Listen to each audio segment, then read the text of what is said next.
Welcome and hello from Alex, with a story from r/Today I Messed Up, where personal hygiene took center stage in a relationship, leading to some uncomfortable conversations and unresolved issues. Coming up next is a story from DoobieTiger. Today I fucked up by letting my boyfriend's horrific personal hygiene run our relationship. I have been with my boyfriend, 22 male, for over 2 years now. I first noticed he didn't have good personal hygiene before we even got together. I noticed he smelled sometimes. He is the loveliest guy and has the sweetest heart, so I could see past the bad sweat.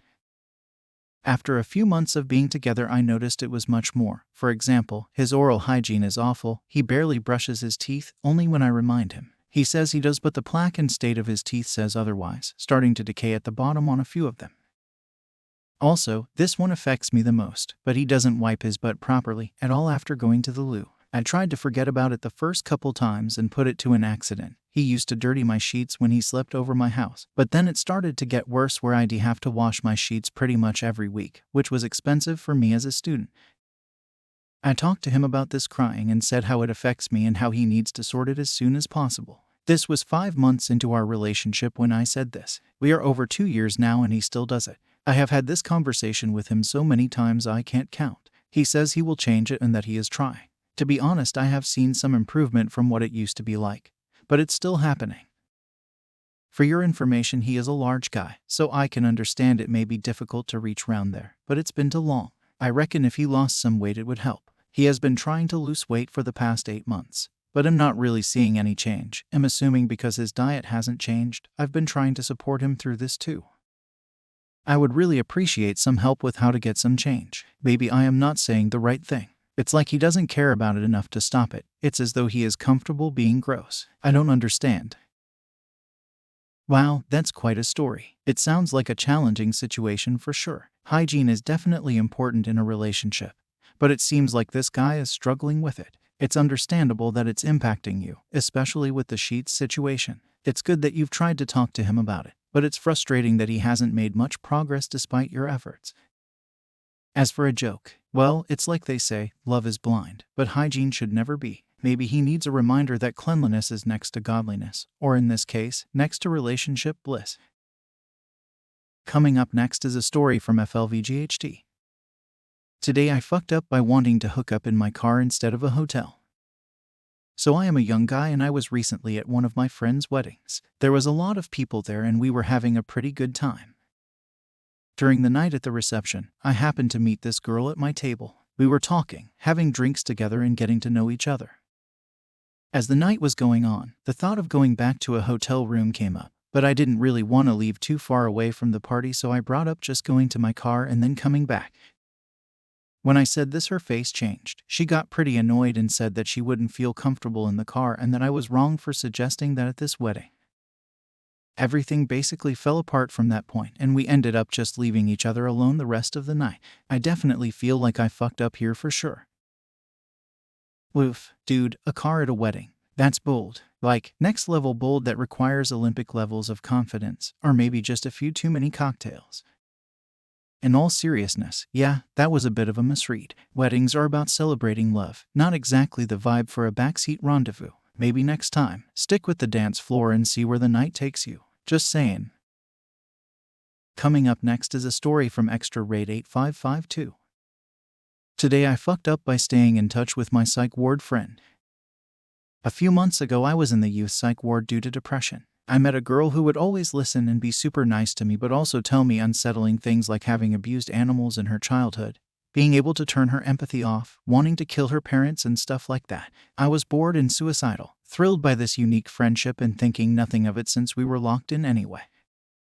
However, soon after my release she successfully contested her court order and was discharged against medical advice. We continued to text after that. I realized I was the only person she could confide in and felt bad for her. She would tell me about how bad she was doing and about her suicidal thoughts. Until one day, she sent a voicemail telling me she was planning a whole rampage to kill all the people that had wronged her. Alarmed, I went to the police who, after questioning me, paid her a visit. They called me and said they didn't think she was a danger at all and was probably just angry when saying that. Naturally, she concluded that it was me who had betrayed her, but I tried my best to convince her it had probably been my parents who had checked my phone and reported it, and she at least pretended to believe me. Fast forward to today. I suddenly noticed a photo she had sent without any context. When I clicked on it, my jaw dropped. It showed her, posing with bloody hands and face, a lighter in her hand and a burning stove in the background. I concluded the worst and went to the police as soon as possible. After further questioning, they told me they had already known about it and that she had caused a decent fire in an apartment block and smashed some windows after a fight with her parents. Fortunately, no one besides her was hurt. They thanked me for providing them with further proof and told me she would probably go back to the psych ward. When I left the interview room, I honestly couldn't believe my eyes when I saw her, sitting in the hallway, looking at the floor. Our gaze met and I think we were equally shocked before I quickly walked away. I feel like I am in deep trouble. Eventually, she will be released again and there's no denying now that snitched on her. I have no trust in the judicial system's judgment anymore. The policeman told me she might be a danger to me but she'll be locked up for a while now and if the smallest thing happens I can just call 911. This is your sign to not stay in touch with the suspect psych ward friend because that story might not end well. But I hope mine does. Indeed, it was quite the whirlwind, and your joke certainly adds a bit of levity to the situation. It's a fine balance between being supportive and maintaining personal safety, especially in such unique circumstances. Thankfully, it all worked out in the end, albeit with some unexpected twists and turns. Coming up next is a story from BuryEdmundIsMyAlias, and if you like the video so far, don't forget to like the video. It only takes a second and helps me out a lot. Today I fucked up by making my wife laugh so hard she threw up in my car twice. Driving to get an ultrasound, my wife asked to stop for us to get some orange juice. She mentioned about an ad for an insurance company that had some dude with $1 on a fishing line. I do some work for an insurance company, so she said I should take notes. I said good idea, I'll bring $1 on a fishing line to my next meeting. Apparently that was such a beacon of distilled comedic imagery that she did a spit take, followed by laughter and vomiting in the footwell of my car. After apologies and immediate forgiveness from me, she went to take another drink. When we left she asked which car to take and I said mine. As she was drinking, not that I knew, eyes on the road, I muttered should have taken your fucking car after all and then she did it again. Full on blast of age on the front window, glove compartment, floor and seat. We had to turn back for her to get changed and for me to clean the car, which I just did, and now I am sat here waiting so we can go to the bloody ultrasound. Wow, that's some impressive comedic timing from your wife. Twice in one car ride. That's gotta be some kind of record. Although, maybe not the kind you want to brag about at the next family gathering. On the bright side, at least you know you've got a keeper there. Who else can say their spouse finds them so hilarious they projectile vomit orange juice? Sounds like a scene straight out of a sitcom. Just maybe next time skip the fishing line props during car rides. Stick to the jokes you practice in the shower. Coming up next is a story from Popsks 3. Today I fucked up by paying off my wife's car. The wife and I sold a couple of spare vehicles, stashed the money in a separate bank that we use solely for our mortgage and a few auto pay bills. We've been debating for months about our camper. Do we sell it and get a new one, or keep it and upgrade a few things? This conversation went on far longer than it should have. We decided to keep it, so consequently we need to purchase a new truck. Well, this decision produced more options, new or used, half-ton or 3/4 ton. We loosely decided on a plan: pay off her car, wait a month or so and purchase a 3/4 ton used truck. Which leads to my fuck up. I log into my auto financial account to verify the payoff amount, log into my secondary bank account to transfer money to that checking account, log back to my auto financial and schedule the payment. Perfect payment is pending. This morning on my into work I swing by the gas station for my daily energy drink and breakfast burrito. Much to my surprise, my Apple Pay transaction is declined twice. That's weird. There's money in the account. I log into my primary bank account. This is our everyday paychecks deposited into bank account, and to my utter horror I see an $18K deficit. I used the wrong account when scheduling the car payoff. Oh dear, that sounds like a financial roller coaster. Using the wrong account for an $18,000 transfer is enough to make anyone's stomach churn. On the bright side, at least it wasn't the down payment for the new truck you haven't decided on yet. Hopefully, your wife sees the humor in the situation. After you explain it with a sheepish grin, of course. Maybe this is a sign to hold off on the camper upgrades for a bit and prioritize getting that emergency fund back in fighting shape. Just a thought. Coming up next is a story from areyouproudma. Today I fucked up by leaning out a train window after eating a samosa. I'd like to preface this by saying yes, I am a dumbass and lessons have been learned. Anyway, I am currently traveling in Sri Lanka and there's a very famous train journey that goes from Nuwara to Ella. It's about 3 hours and passes by beautiful tea plantations and stunning mountain views.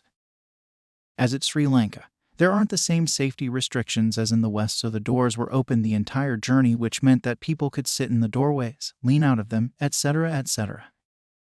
It's quite a long journey, so I bought 2 samosas from the guy walking up and down the train and ate them in my seat. As soon as I had finished them, we passed a particularly beautiful part of the journey, so I wanted to get some pictures to remember the journey and to send to family. So, I asked the friend I had made to go to the other carriage, lean out the door, and take some pics of me leaning out the doorway of our carriage.